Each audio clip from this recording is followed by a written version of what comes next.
আমাকে প্রত্যেকটা বিভাগে সম্মেলন করতে দিন, সেটা কলেজের মাঠ হোক, সেটা স্টেডিয়াম হোক, সেখানে আমি বক্তব্য দেব। পয়সা তো আপনাদের কাছে চাই না, আমাদের নিজেদের পকেটে টাকা খরচ করে সম্মেলন করব। আমরা মাইক ভাড়া করে এনে আমরা বক্তব্য দেব, তো সেটা তো আমাকে দিচ্ছেন না। আমি সোহরাওয়ার্দী উদ্যানে জনসভা করার পারমিশন চেয়েছি, আমাকে পারমিশন দেওয়া হচ্ছে না। তো সংখ্যা কার কম না বেশি কেমনে বুঝলেন? আজকের এই সম্মেলনে হলফ করে বলতে পারি, ইনশাআল্লাহ যদি আমাকে কথা বলতে দেওয়া হয়, আমার বাক স্বাধীনতা সমুন্নত করা হয়, বাংলাদেশের একমাত্র বৃহৎ সর্ববৃহৎ আন্দোলন হবে হিজবুত তাওহীদ। এদেশের কোটি কোটি মুক্তি পাগল জনতা হিজবুত তাওহীদের ডাকে সাড়া দেবে ইনশাআল্লাহ।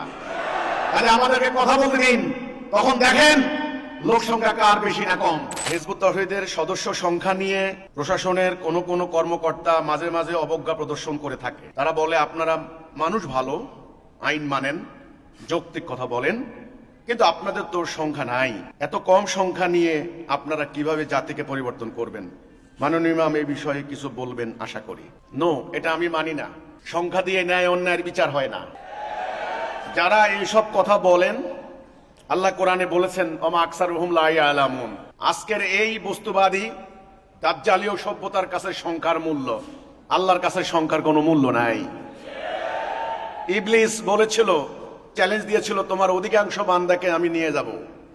শব্দটা আজমাইন, আকসারুহুম অধিকাংশ, মোস্ট অফ দ্য পিপল, অধিকাংশ 99% হতে পারে। এই সংখ্যা যারা বলেন তাদের কথা বলছি আমি। আল্লাহ কিন্তু বলেন না না নিতে পারবি না, বেশি সংখ্যক লোক আমার দলে থাকবে না। আল্লাহ বলেছেন যাদেরকে নিবি তাদের শুদ্ধ জাহান্নাম ভর্তি করব। কাজে অধিকাংশ লোকের কথা শুনতে আল্লাহ রসুলকে না করা হয়েছে। তারা অজ্ঞ, তারা হেদায়েত কি জিনিস বুঝে না। আল্লাহ বলেছেন, রাসূল বলেছেন আমার উম্মত 73 ফেরকায় বিভক্ত হবে, 72 ফেরকা জাহান্নাম যাবে। দেখেন 72, এক ফেরকা জান্নাত যাবে। তাহলে 72 আর 73 এটার অনুপাত করলে আমরা দেখছি একজনেরও কম হয়। 99% বেশি আল্লাহ রসুলের হাদিস মোতাবেক জাহান্নাম যাবে। এই যে আপনারা বলেন যে সংখ্যায় কম, তাহলে আইনের বিধান রচনা করলেন কেন? সংবিধানে এখন এই কথা কেন লিখছেন যে আইনের দৃষ্টিতে সবাই সমান? আমাদের ইসলামে তো সংখ্যালঘু, সংখ্যাগুরু, বড় দল, ছোট দল, সংখ্যা কম, সংখ্যা বেশি ইত্যাদি নেই। যারা এই ধরনের কথা বলে তাদেরকে বলবেন, দেখুন এগুলি বেআইনি কথা, অমানবিক কথা। এসব কথা আন্তর্জাতিক আইনে, আঞ্চলিক আইনে, আল্লাহর বিধানে, রাষ্ট্রের সংবিধানেও কিন্তু যায় না। আপনারা দেখবেন কারা অন্যায় করছে, কারা ন্যায় করছে।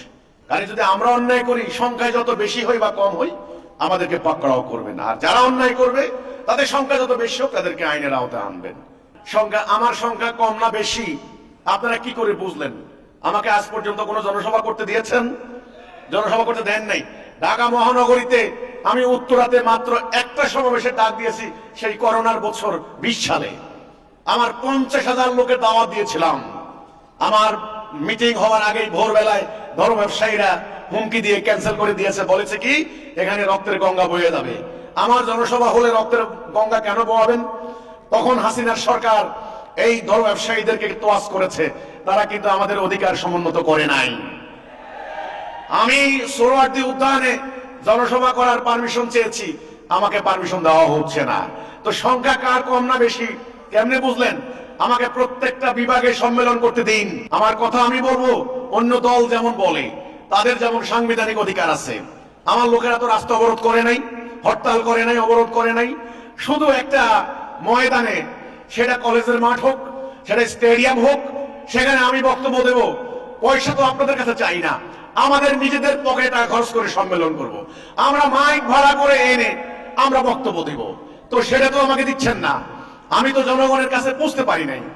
আমি আজকের এই সম্মেলনে হলফ করে বলতে পারি, ইনশাআল্লাহ যদি আমাকে কথা বলতে দেওয়া হয়, আমার বাক স্বাধীনতা সমুন্নত করা হয়, বাংলাদেশের একমাত্র বৃহৎ সর্ববৃহৎ আন্দোলন হবে হিজবুত তাওহীদ।